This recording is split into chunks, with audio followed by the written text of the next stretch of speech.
ঠাকুরের আতুল চরণে প্রণাম জানিয়ে, আরাধ্যা জগৎজননী বড় মায়ের আতুল চরণে প্রণাম জানিয়ে, পরম পূজ্যপাদ বরদার চরণে প্রণাম জানিয়ে, পূজনীয় আচার্যদেবের চরণে প্রণাম জানিয়ে সকলকে আমার রানন্দিত জয়গুরু বলে আলোচনা প্রসঙ্গে অষ্টম খণ্ডে 18ই আষাঢ় বুধবার 1353 সাল সেজে ঠাকুর রাত্রের বাইরে এসে বসেছেন।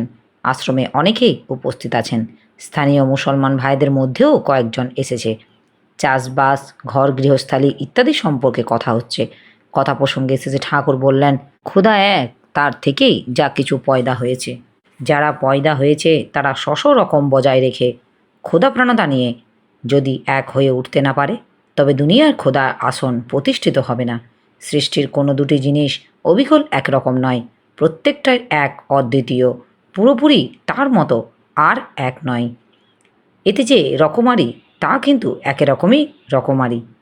সেই মূল এক হলেও খোদা তার উপর দাঁড়িয়ে সব এককে স্বীকার করে নিয়ে ঐক্য সৃষ্টি করতে হবে। মানুষ যখন খোদাকে অস্বীকার করে তখন শয়তানের হাতে পড়ে যায়। শয়তান চায় বিভেদ সৃষ্টি করতে। মানুষ খায় খোদার দয়ায় আর গীত গায় শয়তানের। বেঈমান আর কারে কয়। 19শে আষাঢ় বৃহস্পতিবার 1353 সাল সেজে ঠাকুর রাত্রে আশ্রম প্রাঙ্গণে বসে আছেন। সুধাংশুদা, জিতেনদা, কালিদা, যোগেশদা, নিবারণদা, উমাদা, শশধরদা, হেম গোবিন্দদা, হরিদাসদা, মিস্টার ফেন প্রভৃতি অনেকে উপস্থিত আছেন।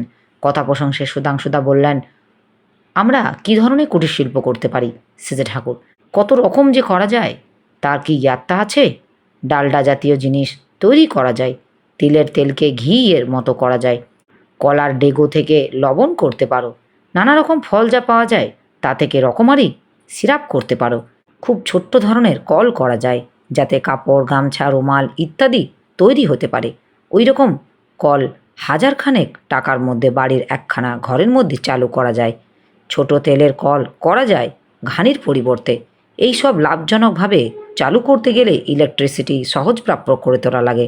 নানা রকম ফল যেমন কমলা, আম, কাঁঠাল ইত্যাদি রস জমিয়ে মিচড়ি জাতীয় জিনিস তৈরি করা যায়।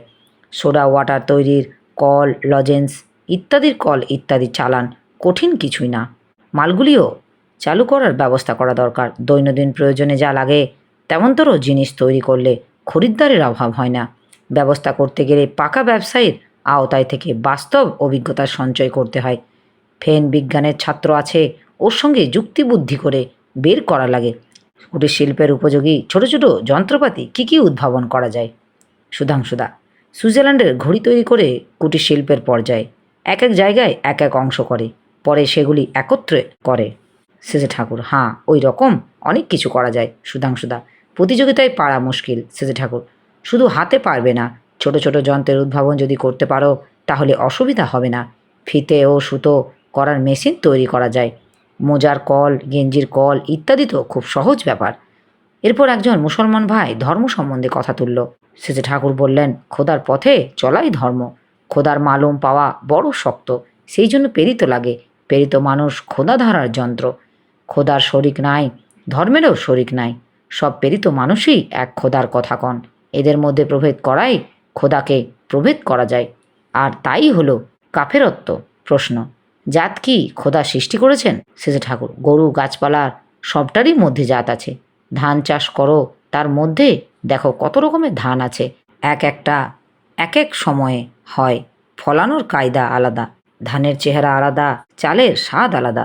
জাত মানে জন্ম, যার যে ধরনের বীজের জন্ম তার জাতও তেমনতর। হুবহু এক এমনতর দুটো দেখতে পাবে না। এক ভগবান সৃষ্টির প্রতি বস্তুতে প্রতি একরকম। নেংটা বেলায় দেখতাম গাছের দুটো পাতা একরকম নয়, বাঁশের ঝাড়ের মধ্যে দুটো বাঁশ একরকম নয়। দেখতাম আর ভাবতাম ভগবান বোধ হয় একই, তাই তার সৃষ্টিতে একটির মতো আর একটি মেলে না। সবটার ভিতর দিয়ে তিনি বলছেন, আমি এক। একটু বড় হয়ে স্কুলে গেলাম, মাস্টার মশাই বললেন, এক আর এক দুই। আমি জিজ্ঞাসা করলাম, কেন দুই হলো কেমন করে? এ একটা ও আরও একটা, দুটো এক তো দেখি না, তবে দুই এক আসে কোত্থেকে? এবং এক আর একে দুই বা হয় কি করে? মাস্টার মশাই আমার কথা বুঝলেন না, আমাকে কেবল মারলেন।